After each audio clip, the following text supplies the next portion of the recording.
Hi guys and welcome back to my channel FZ classes. तो guys आज आता है 31 दिसंबर और सैटरडे। आज हम द हिंदू न्यूज़पेपर का एनालिसिस करेंगे और इस न्यूज़पेपर में देखेंगे कि कौन कौन से आर्टिकल हमारे एग्जाम के पॉइंट ऑफ व्यू से इंपॉर्टेंट है।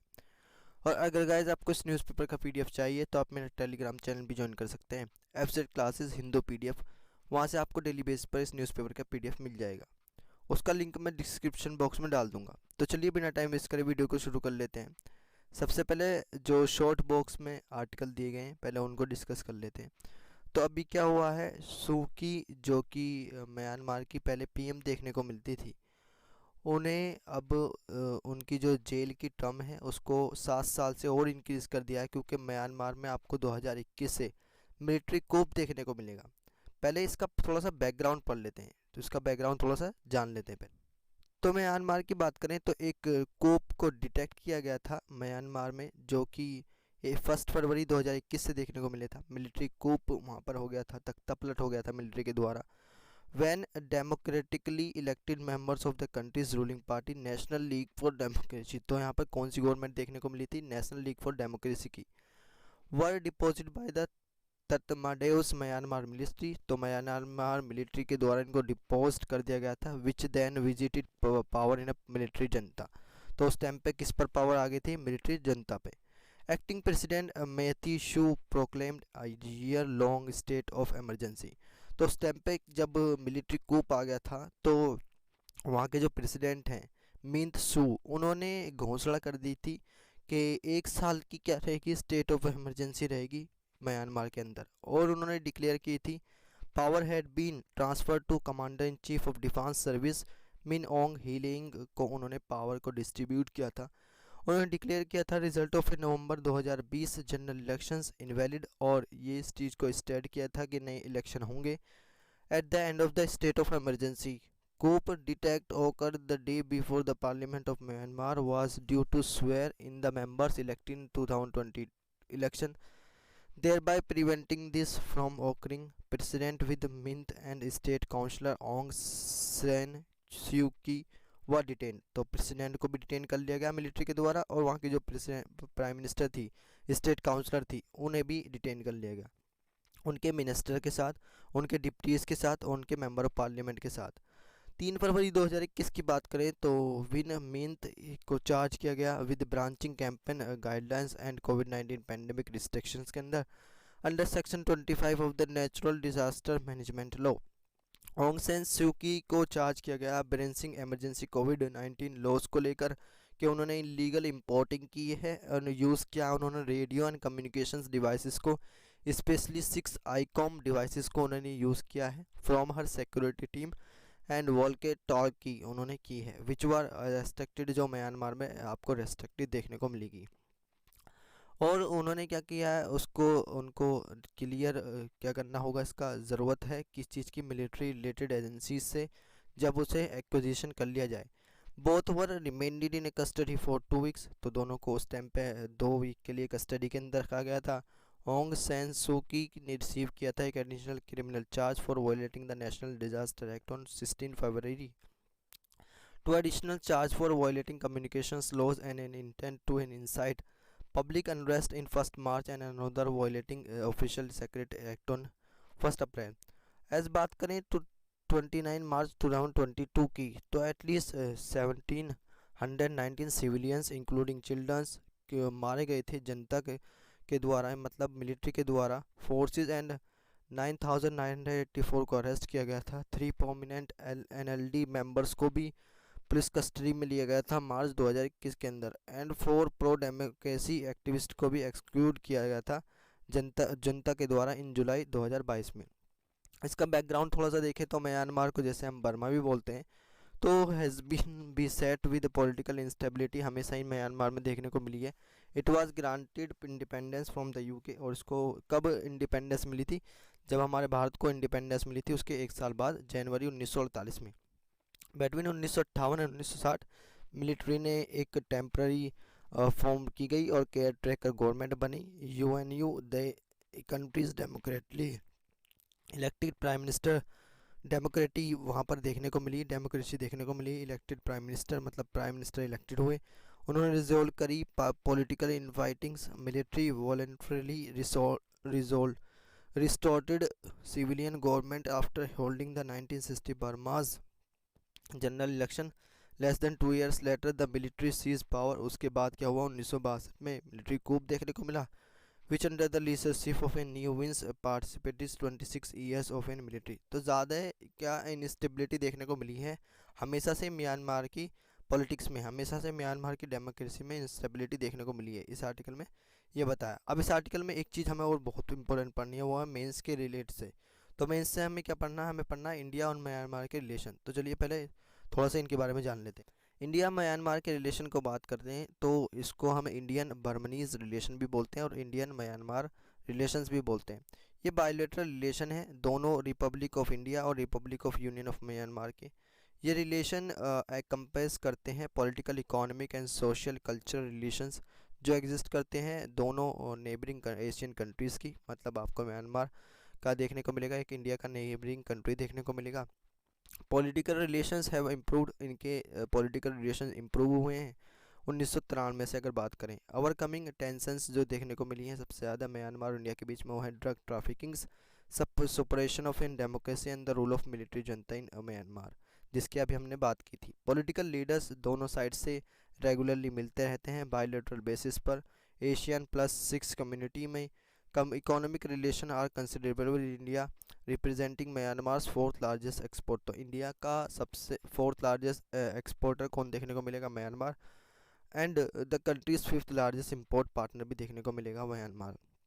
तो the 1600 kilometres Indian Myanmar border separate करता है Indian state of Mizoram, Manipur, Nagaland और अरुणाचल प्रदेश को नॉर्थ ईस्टर्न इंडिया में from Kachin state, Sagaing regions and Chin state in Myanmar Burma. In addition to long land border की बात करें तो इंडियन म्यांमार शेयर करता है अपना maritime border along India's Andaman island के साथ। हिस्ट्री की बात करें तो बर्मनीज एम्बेसडर एट कोलकाता आए थे 1882 में। Indian Myanmar Burmese relations date to an antiquity and culture exchange including Buddhism and Burmese script. तो यहाँ पर कल्चरल एक्सचेंज भी देखने को मिला है दोनों कंट्रीज़ के बीच में, जैसे बुद्धिज़्म्स और बर्मनीज स्क्रिप्ट देखने को मिली हैं, विच वाज बेस्ड जो इंडियन ग्रांथ स्क्रिप्ट्स में देखने को मिली है।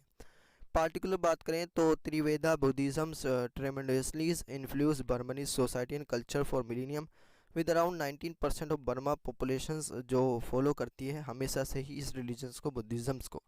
अब हमने इंडिया म्यांमार के रिलेशन भी देख लिया, अब देख लेते हैं नेक्स्ट आर्टिकल जो हमारे एग्जाम के पॉइंट ऑफ व्यू से इंपॉर्टेंट है। हाँ, नेक्स्ट 2 और आर्टिकल हमारे एग्जाम के पॉइंट ऑफ व्यू से इंपॉर्टेंट है और फिर पेज पर दिए गए। इसमें सबसे पहला आर्टिकल ये देख लेते हैं कोर सेक्टर के बारे में। तो इस आर्टिकल में भी क्या बताया है कि कोर सेक्टर में इंक्रीज देखने को मिला है, उनमें राइज देखने को मिला है 5.4% से, उनमें अनइवन रिकवरी देखने को मिली है। मतलब 8 जो हमारे कोर सेक्टर हैं उनमें अलग अलग रिकवरी देखने को मिली है। तो ओवरऑल प्रोडक्शन की बात करें नवंबर में भी सेम रही है as the in a previous month, जैसे प्रीवियस मंथ में ये थी। और ये डाटा किसका है, नवंबर का है, क्योंकि अभी दिसंबर खत्म हुआ है, दिसंबर का कब आएगा, जनवरी में आएगा। तो सीमेंट, कोल, स्टील, इलेक्ट्रिसिटी की सर्ज देखने को मिली है, जबकि पेट्रोलियम रिफाइनरी प्रोडक्ट्स ने क्या किया, अपनी 21st मंथ के लो पर वो देखने को मिली है। मतलब कम ग्रोथ देखने को मिली है पेट्रोलियम और रिफाइनरी में। Output growth of India 8 core sector जो है इंडिया के rebound to 5.4% in November from a revised estimate of an 0.9% uptick in October, the slowest in 20 months. मतलब इतना कम ग्रोथ देखने को मिली है किसके अंदर, पेट्रोलियम रिफाइनरी के अंदर, वो 20 मंथ के लोवेस्ट पे देखने को मिली है। अब इस आर्टिकल में हमने इशू तो जान लिया, अब इस आर्टिकल में आपको दिख रहा होगा एक चीज़, कोर सेक्टर। ये कोर सेक्टर है क्या, तो चलिए इनके बारे में थोड़ा सा जान लेते हैं। कोर सेक्टर की बात करें तो बेसिकली 8 कोर सेक्टर इंडिया में आपको देखने को मिल जाएंगे, जैसे इलेक्ट्रिसिटी हो गया, स्टील हो गया, रिफाइनरी प्रोडक्ट्स हो गया, क्रूड ऑयल हो गया, कोयल हो गया, सीमेंट हो गया, नेचुरल गैस हो गया और फर्टिलाइजर्स हो गए। ये इंडस्ट्रीज़ मेजर इम्पैक्ट डालती हैं हमारी जनरल इकोनॉमिक एक्टिविटीज़ पर और इंडस्ट्रियल एक्टिविटीज़ पर भी, significantly impact most other industries as well. Core sector represent करते हैं हमारे capital base of the economy. मतलब कैपिटल बेस क्या है अपना इकोनॉमी का, वो कोर सेक्टर अगर इंक्रीज़ होंगे तो कैपिटल बेस भी बढ़ जाएगा, और कोर सेक्टर अगर डिक्रीज देखने को मिलेंगे, उनके अंदर ग्रोथ नहीं देखने को मिलेगी, तो कैपिटल बेस भी हमारा घट जाएगा। ये 8 इंडस्ट्रीज़ कंबाइंड होती है, शेयर ऑफ अबाउट 40% हमारे इंडेक्स ऑफ इंडस्ट्रियल प्रोडक्शंस को क्या करती हैं, बढ़ाती हैं। IIP growth rate of a different industry group of the economy over in specific period. तो IIP क्या देता है, ये एक ग्रोथ रेट्स देता है डिफरेंट इंडस्ट्रीज ग्रुप का एक स्पेसिफिक पीरियड में। अगर बात करें इन कोर इंडस्ट्रीज़ की IIP में वेट क्या है इनका, तो weight of a different core sector in the index of industrial production ये नीचे दिया गया है। कोयल की बात करें तो आपको 10.33% वेट देखने को मिलेगा, जो हमारा इकोनॉमी में क्या करता है, डिस्ट्रीब्यूट करता है, कंट्रीब्यूट करता है। इलेक्ट्रिसिटी की बात करें तो 19%, क्रूड ऑयल की 8%, सीमेंट की 5%, नेचुरल गैस की 6%, स्टील की 17% और refinery products 28%, fertiliser 2.63%। Index of 8 core sectors industries की बात करें तो ICI एक प्रोडक्शन वॉल्यूम इंडेक्स जो प्रिपेयर होता है और रिलीज़ भी होता है office of the economic adviser के द्वारा, department of promotion of industries and international trade, ministry of commerce and industries, government of India. इसको रिलीज़ किया जाता है 12 days before the IIP released. मतलब उनसे जो IIP जब किसी कोर सेक्टर्स की ग्रोथ को क्या करता है, भेजता है तो रिलीज़ करता है, तो उससे 12 दिन पहले ही इसको ICI को रिलीज़ किया जाता है ऑफिस ऑफ इकोनॉमिक एडवाइज़र के द्वारा। ऑब्जेक्टिव क्या है इंडेक्स ऑफ 8 कोर इंडस्ट्रीज का, कि हमें एक एडवांस इंडिकेशन मिल जाए अपनी प्रोडक्शन परफॉर्मेंस का जो इंडस्ट्रीज़ में हो रही हैं, जो कि कोर नेचर देखने को मिलेगा before the release of IIP। ICI measures the individuals and collective performance of the production in the 8 core sectors. ICI जो है वो मेज़र करता है इंडिविजुअल्स और कलेक्टिव परफॉर्मेंस जो देखने को मिलेगा इनके प्रोडक्शन में, जो 8 कोर इंडस्ट्रीज़ आपको देखने को मिलेगी। अब हमने कोर सेक्टर्स के बारे में भी देख लिया। अब देख लेते हैं नेक्स्ट आर्टिकल जो हमारे एग्जाम के पॉइंट ऑफ व्यू से इंपॉर्टेंट है। हाँ, नेक्स्ट आर्टिकल जो हमारे एग्जाम के पॉइंट ऑफ व्यू से इंपॉर्टेंट है वो इससे लेफ्ट में ही दिया गया है। इसमें अभी गवर्नमेंट ऑफ इंडिया ने क्या किया है, थोड़ा सा इंटरेस्ट रेट बढ़ा दिया है। मोस्ट स्मॉल सेविंग प्लान्स देखने को मिलेंगे, जो नया क्वार्टर आएगा अब हमारा जनवरी से, जो हमारा क्वार्टर चलेगा उसके अंदर सेविंग प्लान, छोटे छोटे सेविंग प्लान देखने को मिलेंगे। ये PPF ने बताया है, मतलब पब्लिक प्रोविडेंट फंड ने बताया है। सुकन्या रेट्स स्टैटिक्स का ये डाटा है। तो यूनियन गवर्नमेंट ने फ्राइडे में रेस किया है interest rates on 8 of the 12 small saving schemes, जो 22,110 basis point for the January to March, मतलब 20 पॉइंट से कितना बढ़ा दिया है उनको, 110 बेसिस पॉइंट पर ला दिया है, जो 2023 का डेटा होगा। मतलब सेविंग्स को लेकर बात करिए, पब्लिक प्रोविडेंट फंड वही होता है कि कोई एम्प्लॉय अपनी सेविंग करे, but left the returns on the popular public provident fund unchanged at 7.1% for the 11th quarter in a row, thousands basic points equal 1% points। तो इसके अंदर PPF के अंदर ज़्यादा चेंज नहीं देखने को मिला है, ये 7.1% के अंदर ही आपको देखने को मिला है। अब रेट कार्ड की बात करें तो इंटरेस्ट रेट्स की देखें तो सब select small savings scheme in the fourth quarter of financial 2022-23 की बात करें तो इसमें फर्स्ट ईयर टाइम डिपॉजिट जो देखने को मिला है, और एग्जिस्टिंग रेट्स ये थे और न्यू रेट्स अब गवर्नमेंट ने करे हैं। वो एग्जिस्टिंग रेट्स पहले 5.5 थे, अब 6.5 कर दिए हैं। 5 ईयर्स टाइम डिपॉजिट के अंदर जो एग्जिस्टिंग रेट्स थे वो 6.5 थे, अब 7 कर दिए हैं। और सुकन्या समृद्धि योजना में पहले 7.6 एग्जिस्टिंग रेट थे, अब कितने कर दिए, न्यू रेट्स कितने कर दिए, 7.6। ये डाटा बेसिकली किसने रिलीज़ किया है, फाइनेंस मिनिस्ट्री ने। और सुकन्या समृद्धि योजना के अंदर भी क्या देखने को मिला है, स्टिक देखने को मिला है, मतलब ज़्यादा चेंज नहीं हुआ है इसके अंदर। तो ये आर्टिकल भी हमने डिटेल में डिस्कस कर लिया। अब देख लेते हैं नेक्स्ट आर्टिकल जो हमारे एग्जाम के पॉइंट ऑफ व्यू से इंपॉर्टेंट है।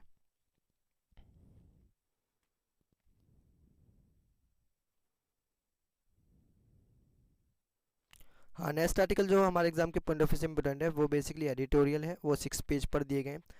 अब इस न्यूज़पेपर में हमारे लिए क्या है, 2 एडिटोरियल इंपॉर्टेंट है। एक एडिटोरियल ये लेफ्ट में दिया गया है, पहले इसको थोड़ा सा डिस्कस कर लेते हैं। तो इस एडिटोरियल की अगर बात करें तो इससे रिलेटेड आर्टिकल भी हमने कल डिस्कस किया था। अभी क्या हुआ था कि जो उज्बेकिस्तान में 18 चिल्ड्रंस की डेथ के देखने को मिली है, और वो डेथ किस चीज़ को लेकर देखने को मिली है, उन्होंने वो डोज ले लिया था जो इंडियन मैन्युफैक्चर कफ सिरप देखने को मिलेगी उसका।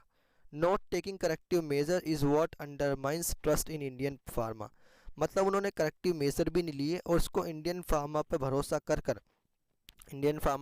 कर उस दवाई को ले लिया, उसको ट्रायल कराया, उसको शुरू कराया और अपने जो कंट्री है उज्बेकिस्तान उसमें शुरू कराया। तो दिसंबर 2021 की बात करें और दिसंबर 2022 की, could not have been more contrasting for India's, pharmaceuticals industries, तो दिसंबर 2021-22 में ज़्यादा अच्छा परफॉर्मेंस नहीं देखने को मिला है अगर बात करें फार्मास्यूटिकल इंडस्ट्रीज़ की इंडिया में। Last year it was held for developing vaccinations. कुछ लास्ट ईयर जब कोविड-19 आया था तो उसमें जो इंडिया का परफॉर्मेंस था थोड़ा अच्छा देखने को मिला था, क्योंकि इंडिया ने कि उस टाइम पे क्या किया था, वैक्सीन को डेवलप किया था। That incomplements billions against the corona virus and underlines its monkeys as the pharmacy of the world. मतलब इंडिया में क्या चला था उस टाइम पर, फार्मेसी ऑफ द वर्ल्ड चला था, तो सबसे अच्छा परफॉर्मेंस करा था इंडिया ने वैक्सीनेशन को लेकर। लेकिन इस साल की बात करें, टू इंडियन ड्रग्स जो मैन्युफैक्चरिंग फर्म्स हैं stand accuse by two countries of producing toxic cough syrups. तो इस टाइम की बात करें तो दो इंडिया की जो ड्रग मैन्युफैक्चरिंग फर्म्स हैं उन वो एक्यूज़ मानी गई हैं दो कंट्रीज़ के द्वारा कि उन्होंने टॉक्सिक कफ सिरप को बनाया है, जो कि इनका लिंक किससे देखने को मिला है, डेथ ऑफ चिल्ड्रंस एटलीस्ट 66 जो गैम्बिया में देखने को मिले हैं और 18 उज्बेकिस्तान में देखने को मिले हैं। While the Gambia cause was highlighted by the World Health Organization, जो गैम्बिया का जो कारण है वो वर्ल्ड हेल्थ ऑर्गेनाइजेशन ने भी हाईलाइट किया है। And second case has been flagged by the Uzbek health minister, और second case Uzbek health minister में भी उठाया है। बोथ केसेस में बात करें तो not conclusive establishment that consuming the syrup directly led to the death। अगर दोनों रिजल्ट की बात करें तो ऐसा नहीं है कि इन जो डायरेक्ट डेथ का रिलेशन देखने को मिला है वो इंडिया कफ सिरप से देखने को मिला है। ये देखने को मिला है उनका जो उन्होंने क्या किया है, ओवरडोज लिया है। What is of concern is that in both countries batches were spiked with ethylene glycol or diethylene glycol, for example industrial chemical that have no business being inside bottles of cough syrups। The Indian government adopted an insurance instance after the scale in the Gambia. तो Indian government में इसके लिए measures भी उठाए जो Gambia में देखने को मिला है। While the export licence of the Haryana based Maiden pharmaceuticals limited which supply the syrup of the Gambia was revoked. जो मैदन फार्मास्यूटिकल्स है हरियाणा बेस्ड जो कंपनी देखने को मिलेगी, उसका एक्सपोर्ट लाइसेंस भी इंडिया ने क्या कर दिया है, रिवोक्ड कर दिया है। तो इस आर्टिकल को भी हमने देख लिया। अब देख लेते हैं नेक्स्ट आर्टिकल। नेक्स्ट आर्टिकल जो हमारे एग्जाम के पॉइंट ऑफ व्यू से इंपॉर्टेंट है वो है ये। इसके अंदर क्या बताया गया है, जो स्ट्रॉन्ग केस देखने को मिलेगा इंडिया में मैरिज इक्वलिटी को लेकर। क्योंकि अभी क्या हुआ है, जो रिसेंट स्टेटमेंट आया है मेंबर ऑफ पार्लियामेंट के द्वारा, सेम सेक्स मैरिज का मतलब लड़का लड़का शादी करे और लड़की लड़की शादी करे, उसको क्या बोलते हैं, सेम सेक्स मैरिज बोलते हैं। और वो अगेंस्ट है so called culture ethnics of India. जो इंडिया में इतने सारे कल्चर हैं, इतने सारे रिलीजन हैं, उनको लेकर ये थोड़ा सही नहीं देखने को मिलेगा। मेंबर ऑफ पार्लियामेंट के द्वारा स्टेटमेंट आया, has once again stirred up the debate. ये एक डिबेट सा बन गया है जो मैरिज इक्वलिटी देखने को मिलेगी इंडिया के अंदर। इसके में रिस्पॉन्स में बहुत सारी पिटिशन आई हैं। Marriage rights of same sex couples under the special marriage act 1954 pending before the supreme court of India, वो सुप्रीम कोर्ट के अंदर देखने को मिलेंगी, जो बहुत सारी डिबेट इसको लेकर आई हैं। और whether courts should intervene in marriage rights, के ये कोर्ट्स को हक है कि उसको इंटरवेन करना चाहिए मैरिज राइट्स में और लीव इट, और इसको छोड़ देना चाहिए विजडम ऑफ पार्लियामेंट्स पर। However, another factor that may guide the court urging to intervene here is that it is previously discriminated consensual same-sex conduct on the basis of the right to equality। तो इसमें बताया है court को intervene करना चाहिए कि previously discriminate देखने को मिलेगा। कंसेंशुअल मतलब जो सहमति संबंध होते हैं, same sex conduct on the basis of the right to equality and not merely the right to privacy. ये क्या है, ये राइट टू इक्वलिटी का मामला है, राइट टू प्राइवेसी का मामला नहीं है। Question then is how difficult is the percentage challenge to the no marriage rights. तो as aspect to the LGBTQI community legal battle has been whether the law criminalizing sexual conduct has been violating of the right of the privacy or the right to equality in the formal one sexual orientation and choose of sexual partner were held interested to privacy and personal liberty. तो इस article में बताया है कि किस तरीके से हमारी एक पर्सनल राइट है कि अपने पार्टनर को हम चुने, खुद देखें, और सेम सेक्स मैरिज से इस चीज़ को कुछ भी फ़र्क नहीं पड़ना चाहिए।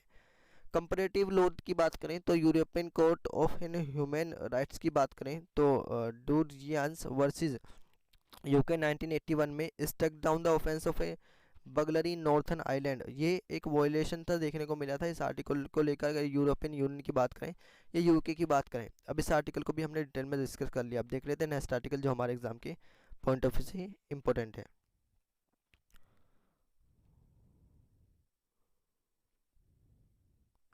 तो गाइज़ आज यही आर्टिकल थे जो हमारे एग्जाम के पॉइंट ऑफ व्यू से इंपॉर्टेंट थे। वीडियो अच्छे लगे तो वीडियो को लाइक करें, चैनल को सब्सक्राइब करें और इसे अपने फ्रेंड में भी शेयर करते हैं जिससे उनकी भी हेल्प हो सके।